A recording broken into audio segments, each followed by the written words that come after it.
Listen, dog lover, let's talk about a secret language most people only learn when it's too late. It's the language of prevention, a quiet dialogue of daily choices that builds a lifetime of health and happiness.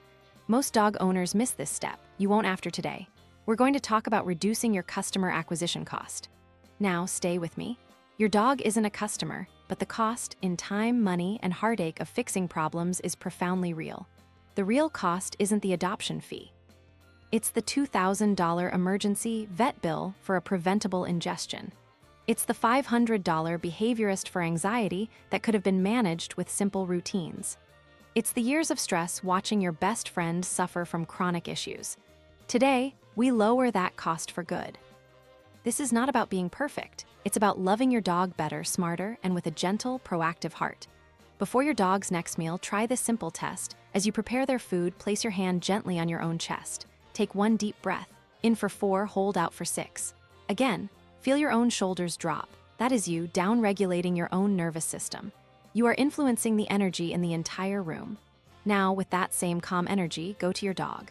Don't say anything. Just kneel down and gently run your hand along their side. Feel their ribs. Are they easily felt with a light layer of fat, or are they hidden? Notice their breathing. Is it fast and shallow or calm and deep? Look in their eyes. Are they soft and relaxed or wide and worried? This simple connection is your baseline. This is your first and cheapest diagnostic tool. You just engaged your dog's vagus nerve, a key to their rest and digest system, simply through calm touch. You also gathered critical data. You just invested in your dog's future, and it cost you nothing but a moment of your time. This daily check-in is your early warning system. Friend, let's make this easy for your pup, starting with their food bowl. This is the foundation of everything. Why it matters. Quality food prevents a cascade of health issues. This is your first and most powerful line of defense against costly skin allergies, chronic digestive problems, recurring ear infections, and low energy. Think of it like building a house. You can use cheap materials and fix the leaks and cracks forever, or you can build a strong foundation once. Nutrition is that foundation. Slow is cheap. Rushed is expensive, especially when it comes to nutrition. What you need to do is simple, and it begins with reading. First, turn over your dog's food bag and read the first 5 ingredients. If you see corn, wheat, soy, byproducts, or generic meat meal, it's time for a change. These are cheap fillers that can trigger inflammation. Second, use a simple kitchen measuring cup for precise portions twice daily, with fresh water always available. No more free feeding from a giant bowl that encourages overeating and can obscure a lack of appetite, a key sign of illness. The exact technique is the 5-ingredient rule. Look for a whole, named protein like chicken, beef, salmon, or lamb in the top spot. The next 4 should be things you recognize, like sweet potatoes, peas, carrots, or brown rice. That's it. You don't need a PhD in canine nutrition. You just need to prioritize real food. Proper portions keep dogs at an ideal weight, and that alone saves a fortune on joint-related problems like arthritis and cruciate ligament tears down the road. Let me tell you about Sarah and her golden retriever, Bailey. For 2 years, Bailey was miserable with itchy skin and ear infections. Situation: they were at the vet every other month for steroid shots and antibiotics, costing hundreds each time. The stress was immense. Choice: Sarah finally got serious about the food. She switched to a salmon-based kibble where the first 5 ingredients were salmon, sweet potatoes, peas, salmon meal, and potatoes. She stopped the table scraps. Change: within 6 weeks, Bailey's scratching stopped. His coat grew back thick and shiny. The ear infections vanished. Sarah didn't just save money on vet bills, she gave her dog the gift of comfort.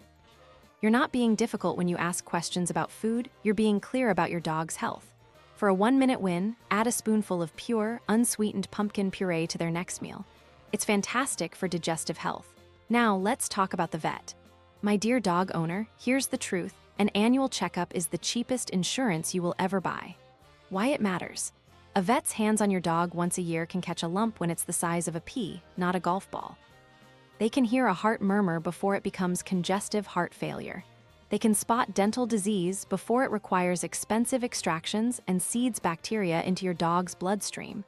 Early detection is everything. It turns catastrophes into manageable problems. What to do is prepare ahead. Plans on paper survive parking lots. Stress and anxiety can make us forgetful. Before you go, write down your top 2 concerns on a sticky note. Keep it simple. This is your sticky note on ID practice. And while you're there, practice clear, calm communication. The exact technique is to use prepared scripts. This isn't about being robotic, it's about being effective. Walk in and say, "I'll be brief. My top concern is this new lump I found during our daily routine." Or use this powerful phrase, "My dog's main concern today is this persistent scratching. What are our treatment options, and when do we follow up?" This script does 3 things. It states the problem, it asks for a plan, and it establishes a timeline. It's respectful of their time and gets you the answers you need. Before you leave, confirm the plan. Say, "Let me repeat what I heard to make sure I have it right. I'll give this medication twice a day. Call if the vomiting continues, and we'll follow up in 2 weeks." Correct. This simple habit prevents confusion and missed follow-ups that can lead to bigger problems. One more thing. At the checkout counter, anxiety can spike. Use this money script. Say the total, I tap once.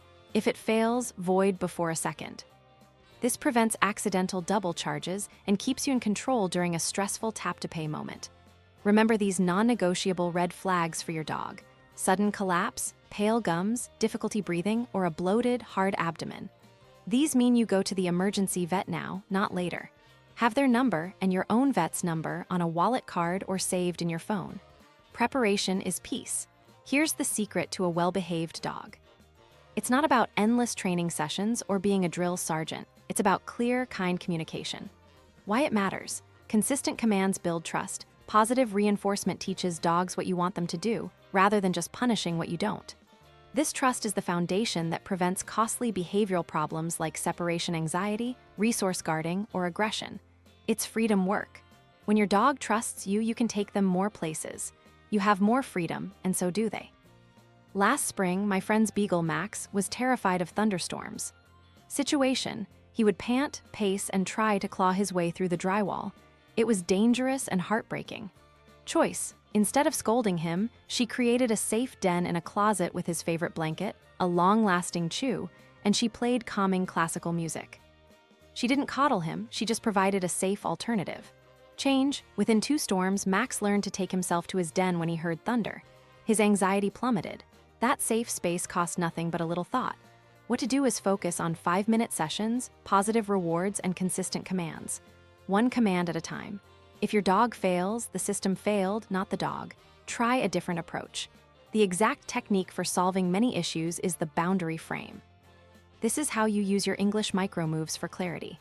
Let's say your dog jumps on guests. The old way is to yell no or down, which is confusing and often rewards the dog with attention. The new way is to create a plan using a boundary frame. Say to yourself, "I can't let my dog jump on my friends, but I can offer a safer alternative." That alternative is teaching a rock-solid place command. The boundary is clear. You cannot jump, but you can go to your bed. Reward the behavior you want to see. Your dog goes to their bed when the doorbell rings and they get the best high-value treat. This is not about punishment. This is about showing your dog the right way to succeed. This builds their confidence and yours. For a tired day, practice the shoe test. Before you put on your shoes to leave, just ask for a calm sit. 1 second of calm, reward it. This tiny interaction chips away at the anxiety surrounding your departure. It's a 1-minute win. Now, let's be honest. Grooming can feel like a chore, but a little effort now saves you from painful and expensive problems later. Why it matters. A matted coat isn't a cosmetic issue, it's a health crisis. It pulls on the skin, causing pain and sores. It can hide fleas, ticks, and even maggots. Overgrown nails are painful, forcing your dog to walk unnaturally on the sides of their paws, which can lead to arthritis. And bad teeth, they can lead to systemic infections affecting the heart, liver, and kidneys. A simple daily routine is the key. What to do is simple, and you can start tonight. First, brush your dog for just 2 minutes every other day. Second, check their nails weekly. You don't have to trim them every week, but just look. Third, look at their teeth. Do this next. The exact technique is the gentle touch introduction. Don't just grab a brush and start wrestling with your dog. That creates a cycle of fear. For a week, just leave the new brush near their bed. Let them sniff it. Then, for a few days, just hold it while you give them a gentle pet with your other hand. Then, one gentle stroke on their back, followed immediately by a high-value treat. Then stop. You are building a positive association. Slow is cheap. Rushed is expensive.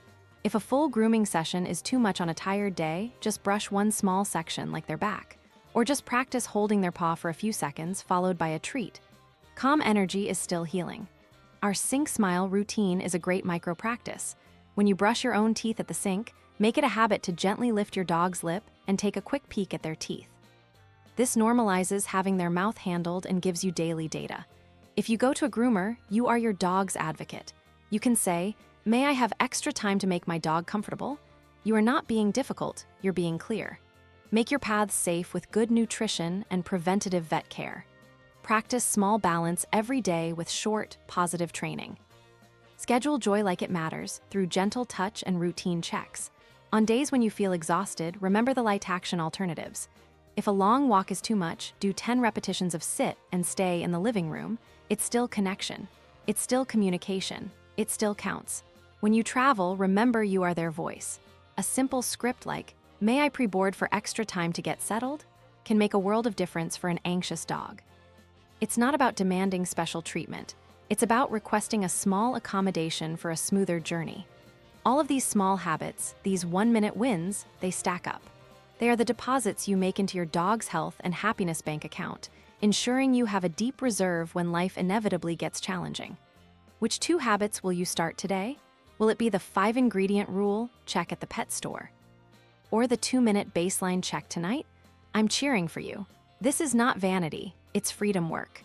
The freedom from crippling vet bills, the freedom from the stress of a reactive dog, the freedom to simply enjoy the incredible gift of their companionship for as long as possible. What's one gentle habit you can start with your dog today?